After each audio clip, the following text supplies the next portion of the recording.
And remember, today is the 50th day of that ceasefire between Iran and the United States. Beyond the rhetoric, the action on the ground has been making the situation precarious. The US and Iran attacked each other's military facilities overnight in tit-for-tat strikes that tested the country's fragile ceasefire. Our next report decoding if the latest strikes have complicated the peace talks. Fireballs streaking across the Gulf, missiles lighting up the night sky, and a ceasefire that may be collapsing in real time. The US and Iran are once again exchanging strikes despite intense diplomatic efforts to stop the region from sliding into a full-scale war. The Strait of Hormuz, the world's most critical oil choke point, has emerged one of the biggest flashpoints between the countries. US military says it shot down Iranian drones over the Strait of Hormuz.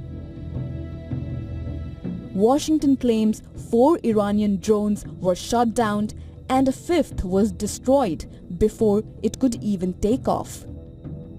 US claims it launched defensive strikes on a military site in Bandar Abbas, a strategic port city in southern Iran.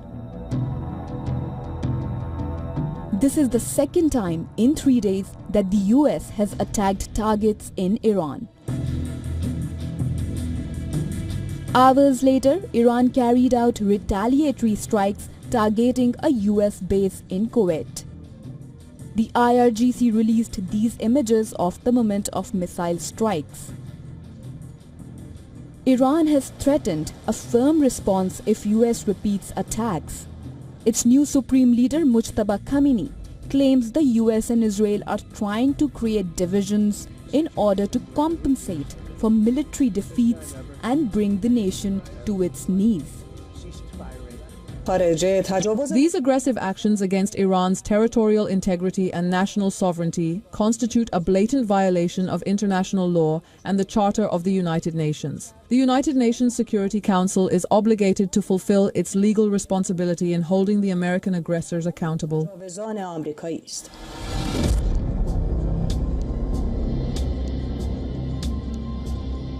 Kuwait condemns Iranian drone missile attack and calls it a dangerous escalation in the West Asia war.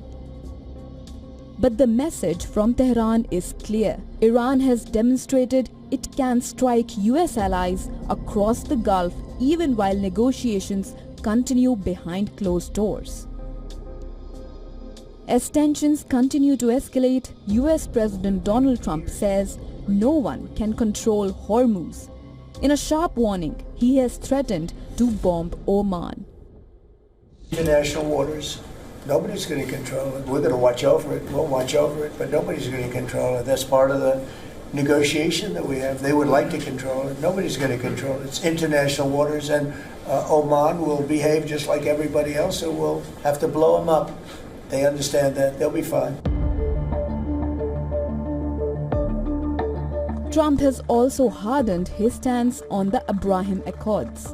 He said that if the Gulf nations like Saudi Arabia don't normalize ties with Israel by joining the accord, then he would not be interested in making any deal with Iran. For now, US and Iran accuse each other of violating an ongoing ceasefire.